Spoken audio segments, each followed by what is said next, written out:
Are you serious? Are you serious? The tension and the strategic chess game going on right now between the United States of America and Russia is getting a little bit scary. What? Are you serious? Yes.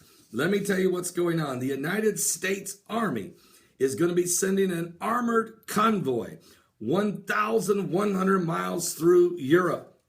The United States Army says it will soon be sending this armored Stryker vehicles, 1,100-mile convoy through 6 European countries to show solidarity to the Allies in wake of the recent Russian actions in the Ukraine and Crimea that have Eastern Europe on edge. The move was the first reported last Thursday in the military newspaper Stars and Stripes. The U.S. Army Europe posted the Stripes story in the website on Friday. Because of the aggressive nature of Vladimir Putin and Russia with its invasion of Crimea and annexation of Crimea, and its military support in eastern Ukraine to the pro-Russian rebels, the United States is feeling the concerns of the Poles, Poland, Germany, all of them along the border there in Europe. Okay, Europe is nervous about Russia's aggression. Now, there was information about an hour ago just come out. Russia starts a nationwide show of force.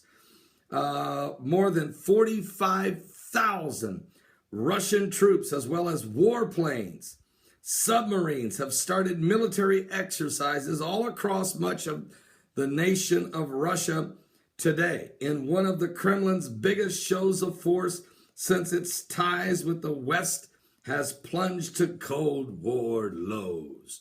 And President Vladimir Putin, who has resurfaced from his 11 days in seclusion, as Messianic Rabbi Stephen Ben-Danoon reported last night, that Putin was not dead and that Putin was actually in a bunker somewhere strategizing military options, including how to respond in a nuclear confrontation.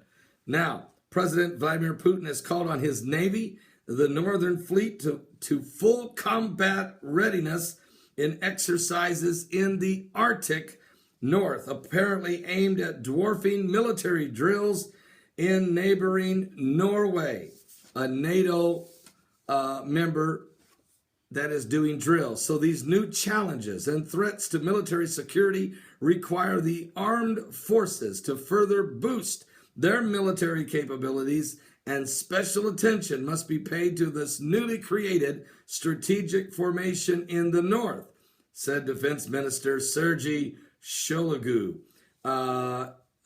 He quoted in the RIA news agency. Now, Shoigu said in order for the Putin, who has promised to spend more than 21 trillion rubles, or 340 billion US dollars, by the end of the decade to overhaul Russia's fighting forces, Putin made his first public appearance since March 5th today, in an absence from the view that had fueled the feverish speculation over his health as well as his grip on power. He was meeting with the presidents of and different leaders of provinces in the Constantine Palace in St. Petersburg. All right, so we know that Putin's alive. Looks like he might have had the flu.